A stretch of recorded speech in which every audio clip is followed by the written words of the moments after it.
DC সাদিয়ার সাথে তার পরকীয়ার সম্পর্কে লিপ্ত থাকার বিষয়টি স্বীকার করে গত 15/7/26 তারিখ সিদ্ধিরগঞ্জ থানাধীন মিজমিজি বাতানপাড়া এলাকায় একটি চাঞ্চল্যকর হত্যাকাণ্ড সংঘটিত হয়। উক্ত হত্যাকাণ্ডে ডিসিস্ট সাদিয়া 23 এর বড় ভাই রিয়াজ মোল্লা বাদী হয়ে সিদ্ধিরগঞ্জ থানার মামলা নং 25 তারিখ 15/7/26 ধারা 302/34 দণ্ডবিধি দায়ের করে। উক্ত মামলাটি আমাদের পিবিআই শিডিউলভুক্ত হওয়ায় গত 16/7/26 তারিখে আমরা অধিগ্রহণ করে এসআই রিয়াজউদ্দিন রনিকে তদন্তকারী কর্মকর্তা নিয়োগ করি।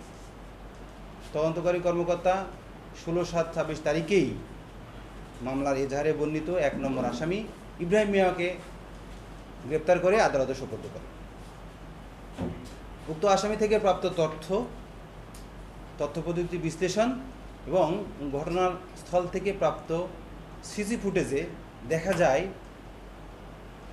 ডিসিস্ট সাদিয়া 23 এর ভাড়াটিয়া বাসায় একজন ক্যাব পরিহিত ব্যক্তি আসা যাওয়া করে, প্রায়ই আসা যাওয়া করতো, এমনকি সেদিনও আসা যাওয়া করেছে। এই ক্যাব পরিহিত ব্যক্তিকে শনাক্ত করার জন্য আমরা ডিসিস্ট সাদিয়ার 6 বছরের শিশুকন্যা তানিয়াকে নিয়ে এসে জিজ্ঞাসাবাদ করি।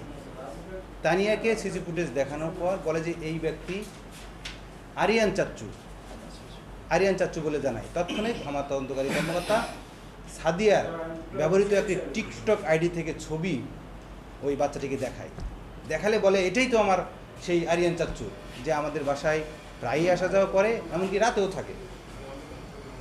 ঘটনাটি আমার তদন্তকারী কর্মকর্তা গভীরভাবে নিয়ে পর্যালোচনা করে ওই টিকটক আইডির ছবি, প্রাপ্ত এনআইডি এবং ওই যে ফুটেজ থেকে প্রাপ্ত ক্যাব পরিহিত ব্যক্তিটিকে এক জায়গায় করে মিলিয়ে দেখা যায় এটাই সেই মোহাম্মদ রাজ্জাক ওরফে আরিয়ান 25। এরপরই তথ্য প্রযুক্তির সহযোগিতায় আমরা গত 21/7/26 তারিখে ঢাকার কেরানীগঞ্জ থানার জিঞ্জিরা এলাকা থেকে ওই ক্যাব পরিহিত আরিয়ানকে গ্রেপ্তার করতে সক্ষম হই। গ্রেপ্তারকৃত ব্যক্তি আরিয়ানকে জিজ্ঞাসাবাদ করলে ডিসি সাদিয়ার সাথে তার পরকীয়ার সম্পর্কে লিপ্ত থাকার বিষয়টি স্বীকার করে এবং এই পরকীয়াকে কেন্দ্র করেই সাদিয়া যখন তার ভাড়াটিয়া বাসায় চাপ সৃষ্টি করে যে তুমি আমাকে বিয়ে করছো না কেন, এই কথা কাটাকাটির জের ধরেই সাদিয়া একটি চড় মারে। এই চড় মারার পরে তাদের ধস্তাধস্তিটা বেড়ে যায়। এক পর্যায়ে এই আসামি আরিয়ান সাদিয়াকে গলা চেপে শ্বাসরোধ করে তার মৃত্যু ঘটায় এবং তার সাদিয়ার ব্যবহৃত মোবাইল ফোন এবং কিছু আসবাবপত্র নিয়ে আত্মগোপনে চলে যায়। উক্ত বিষয়ে আসামিকে আমরা জিজ্ঞাসাবাদ করে এই তথ্যগুলো নিশ্চিত হই। আরিয়ানকে জিজ্ঞাসাবাদ করলে প্রেমিকা ডিসিস্ট সাদিয়া 23কে হত্যাকাণ্ডের কথা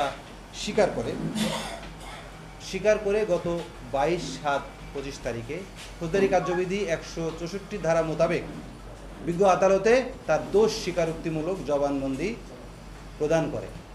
উক্ত বিষয়ে আরও তথ্য পাওয়ার জন্য মূল রহস্য উদ্ঘাটন এবং অন্য কোনো আসামি থাকলে গ্রেপ্তারের পরবর্তী তদন্ত কার্যক্রম অব্যাহত আছে।